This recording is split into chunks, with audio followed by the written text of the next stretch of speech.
केदारनाथ बाबा केदार के भक्त हेलीकॉप्टर से पहुंच सकेंगे धाम। Heli company Trans Bharat Aviation अपनी सेवाएं देने वाली है। हिमालयन एविएशन कंपनी भी अपनी सेवाएं देगी। ऐसे में 8 जुलाई से धाम के लिए सेवाएं शुरू करेगी ये कंपनी और अभी तक 3 हेली कंपनियां लौट चुकी हैं वापस। और ऐसे में बरसात के मौसम को देखते हुए कंपनियां वापस लौटी हैं। आर्यन एविएशन 26 जून को सेवाएं देना बंद कर देगी, लेकिन उसके बदले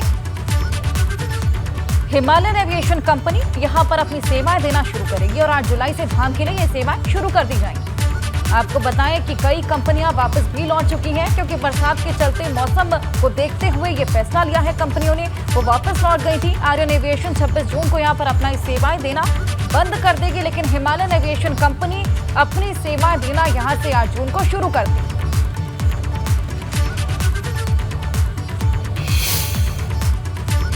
केदारनाथ में अब गर्भगृह में जाकर दर्शन कर सकेंगे श्रद्धालु। भक्तों को गर्भगृह में जाकर दर्शन की अनुमति मिल गई है। यात्रा में आई कमी के बाद बद्री केदार मंदिर समिति ने यह फैसला लिया है।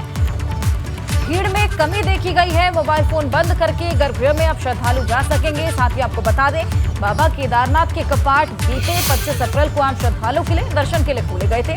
तब से लगातार श्रद्धालु दर्शन के लिए केदारनाथ धाम पहुंच रहे हैं। खराब मौसम के बावजूद यहाँ पर करीब 25,000 श्रद्धालु हर दिन दर्शन के लिए पहुंच रहे थे।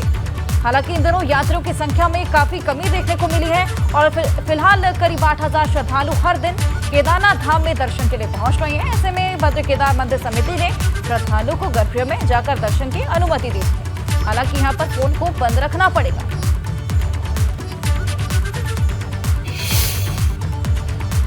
डिप्टी सीएम ब्रजेश पाठक ने विपक्ष पर चुटकी। लालू प्रसाद के राहुल गांधी को शादी की सलाह पर चुटकी ली है। राहुल गांधी की कुंडली में शादी का योग नहीं है, ब्रजेश पाठक बोलते हुए नजर आए। सभी विपक्षी पार्टियां पूरी तरीके से अर्धमिक हैं। ब्रजेश पाठक बोलते हुए नजर आए। विपक्षी दलों को देश की चिंता नहीं है। यहां पर चुटकी लेते हुए विपक्ष पे निशाना साधते हुए नजर आए हैं। देश के लिए लगातार मेहनत कर रही है पीएम मोदी। तो सभी विपक्षी पार्टियां पूरी तरीके से अधार्मिक हैं। देश के लिए लगातार मेहनत यहां पर पीएम मोदी कर रही है। ये बयान ब्रजेश पाठक की ओर से सामने आया।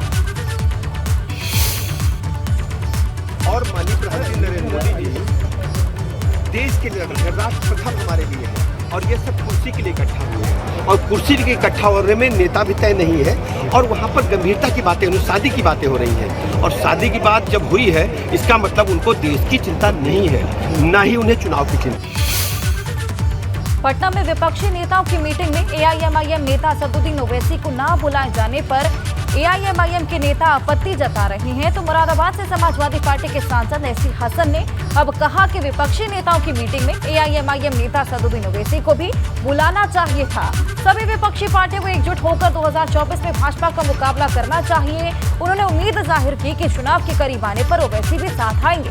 और ऐसे में सपा सांसद ने कहा कि विपक्षी एकजुटता के लिए बसपा सुप्रीमो मायावती और एआईएमआईएम प्रमुख असदुद्दीन ओवैसी को भी साथ लाना चाहिए। लेकिन हम तो ये चाहते हैं कि सब एक होकर लड़े, चाहे असदुद्दीन ओवैसी साहब हो या मायावती जी हो, और आखिर में ये सब एक हो जाएंगे। हमें पूरी उम्मीद। आप भी मतलब ये चाहते हैं कि ओवैसी जी को, मायावती जी को मीटिंग में बुलाना चाहिए, जो विपक्ष की एकजुटता है उसमें जो गठबंधन में मैं क्या कर सकता हूँ इस वजह से किन सर्कमस्टांसेस में नहीं बुलाया, क्योंकि मायावती जी ने तो पहले ही मना कर दिया। लेकिन ओवैसी साहब को क्यों नहीं बुलाया, मैं क्या टिप्पणी कर बुलाना चाहिए कि नहीं, और क्यों नहीं बुलाना चाहिए।